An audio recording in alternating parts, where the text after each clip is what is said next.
Posible ang TNT debut ni Jordan Heading ay ngayon rematch ng Ginebra at TNT. Maaaring mag-debut si Jordan Heading sa TNT ngayon Linggo, laban sa Barangay Ginebra. Ngunit nag-iingat ang koponan dahil sa pananakit ng kanyang likod. Kinumpirma ng manager ng TNT team na si Jojo Lastimosa, na hindi pinayagan maglalaro si Heading noong Biyernes, laban sa Blackwater.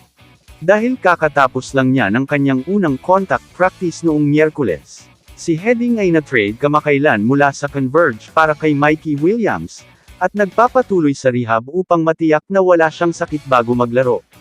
Layunin ng TNT na palawigan ang sunod-sunod na panalo nito sa 7 sunod ngayong Linggo, sa high-stakes na laban, kontra sa Ginebra.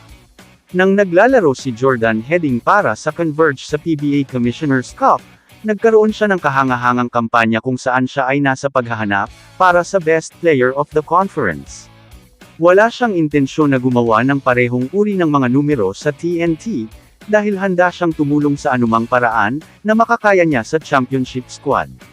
Sa kanyang unang ilang araw sa TNT pagkatapos ng blockbuster trade na iyon, kasama si Mikey Williams, tinitingnan na ni Heading ang mabilis na pagsubaybay sa lahat, mula sa pag-aaral ng system hanggang sa pagiging malusog.